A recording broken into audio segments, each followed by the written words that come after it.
all these MMA guys, look, boxing is a part of MMA. Mm.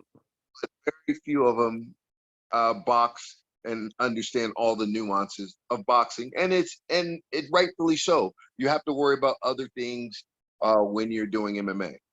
Yeah. But make no mistake, most of these dudes that they call good boxers in MMA, boxing sucks. They're good. They're good MMA boxers. They're not good Yeah, boxers.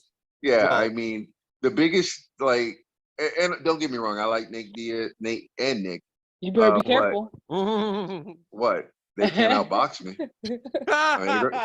They're gonna have to take me down. No, but you're never gonna knock one of them out because they're just gonna turn into goo and they'll keep on Yeah. moving. No, right.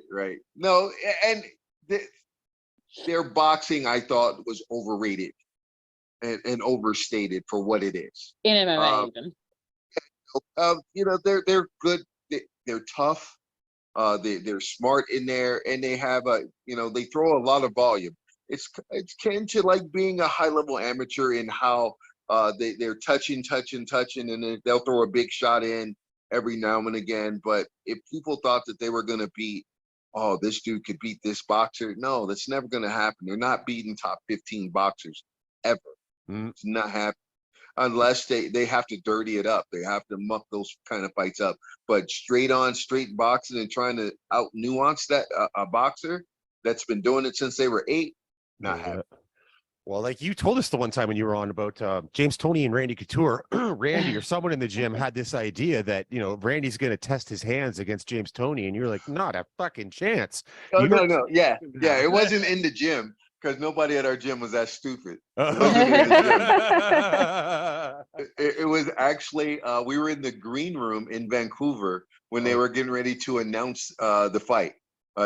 Chuck Liddell had just lost to Rich Franklin. Rich Franklin. Yeah, just lost to Rich Franklin. We're in the green room, and they're like, "Yeah, Randy, you got an easy fight. You got James Toney. You can dirty box with him." I'm like, "No, the hell we're not. No, the fuck you can't." Yeah, we're not dirty boxing with a boxer. Are you stupid? Especially James Toney. The only way James can win this fight is we keep it standing.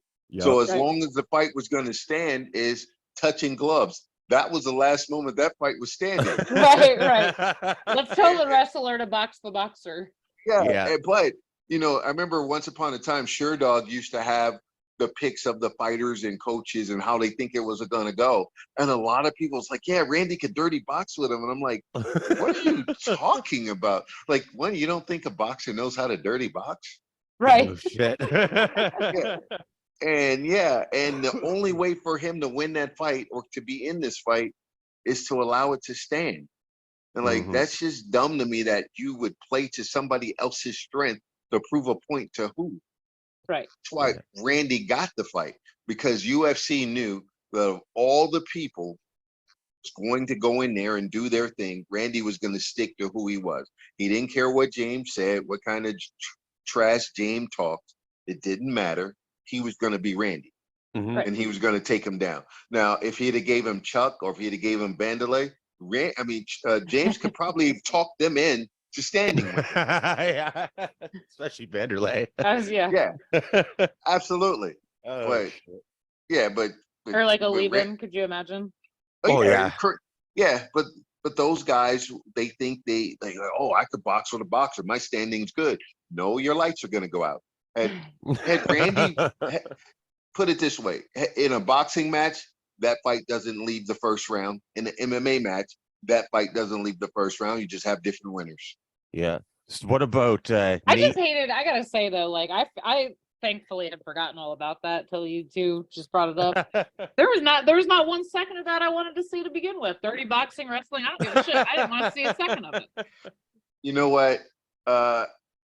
It's funny because James was stalking Dana White. James was actually calling me because we have some mutual friend while I'm at UFC fights cornering guy. It's like, yo, I want to talk to Dana. Like, Dana ain't next to me, bro.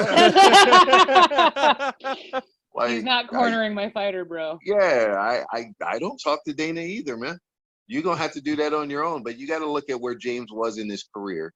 He wasn't getting any more big boxing matches. he was looking for a payday, and he got one. He got a real nice payday out of that. So I can't be mad at him for that. But Nah, but I was like, if we just set up Butterbean instead, like, why are we doing this? You know what I mean? Like, yeah, I mean, it's that funny. was a trailer fight to me.